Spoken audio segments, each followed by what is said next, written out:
ચીન સરહદ પર ભારત સરહદ પર આજે ઇતિહાસ રચાયો છે। ભારતનો મહત્વાકાંક્ષી પ્રોજેક્ટ આજે થઈ રહ્યો છે પૂર્ણ। કાતિલ ઠંડીની વચ્ચે મહિનાઓની મહેનત રંગ લાવશે। દેશની સૌથી લાંબી જોજીલા ટનલનું આજે બ્રેક થ્રુ કરવામાં આવશે। બંને છેડા ખોલીને જોજીલા ટનલને ખોલવાનું આયોજન કરવામાં આવ્યું। 11,500 ફૂટથી પણ વધુ ઊંચાઈ ધરાવે છે જોજીલા ટનલ। ફેબ્રુઆરી 2028 સુધીમાં ટનલ નિર્માણ પૂર્ણ કરવાનો લક્ષ્ય આંક નક્કી કરવામાં આવ્યું છે। જોજીલા ટનલ બાલટાલને મીના માર્ગ સાથે જોડવામાં આવશે। અમરનાથ યાત્રાની આધાર શિબિર માટે મહત્વનું બાલટાલ લદ્દાખના દ્રાસ જિલ્લામાં આવેલું છે આ મીના માર્ગ। તો જોજીલા ટનલનું આજે બ્રેક થ્રુ કરવામાં આવશે।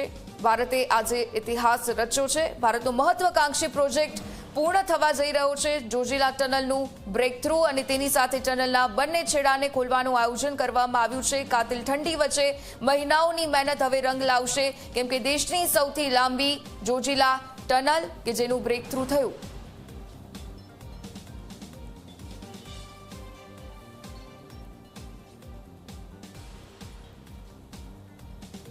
તો આ ટનલની વિશેષતા ઘણી છે, જેમાં એશિયાની સૌથી લાંબી દ્વિદિશાકીય આ ટનલ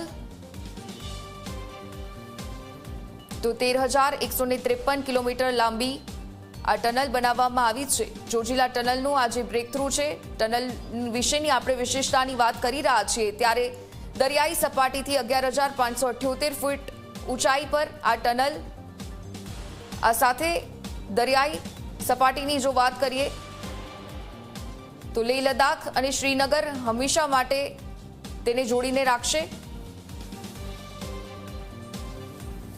તો બારેમાસ અહીંથી વાહન વ્યવહાર શક્ય બનાવવામાં આવશે। જોજીલા ટનલનું આજે બ્રેક થ્રુ છે ત્યારે ઘણી વિશેષતા છે આ ટનલની। પહેલા બરફ વર્ષાના કારણે 5 થી 6 મહિના રસ્તાને બંધ રાખવામાં આવતો હતો, જોકે હવે આ જોજીલા ટનલ જ્યારે બની રહી છે ત્યારે ટનલના બંને છેડાને ખોલવાનું આયોજન કરવામાં આવ્યું છે। ટનલથી 3 કલાકનું અંતર ઘટી અને હવે 15 મિનિટ થઈ જશે। તો અંતર ઓછું થશે ત્યારે આ ટનલ ભારત અને ચીનની સરહદ નજીક, તો ટનલનું વ્યૂહાત્મક મહત્વ વિશે વાત કરીએ તો આ ટનલ ભારત અને ચીનથી સરહદથી ખૂબ નજીક આવેલી આ ટનલ છે। 2028 સુધીમાં નિર્માણ કાર્ય પૂર્ણ કરવા માટેનું લક્ષ્ય છે। તો ટનલના વ્યૂહાત્મક મહત્વમાં ભારત અને પાકિસ્તાન બોર્ડર પણ છે આ ટનલની નજીક। રણનીતિક તરીકે આ ટનલ અત્યંત મહત્વપૂર્ણ માનવામાં આવી રહી છે। તો ભારત અને ચીનની સરહદથી નજીક અને તેની સાથે સૈન્ય હથિયારો સરળતાથી અને ઝડપી રીતે લઈ જઈ શકાશે।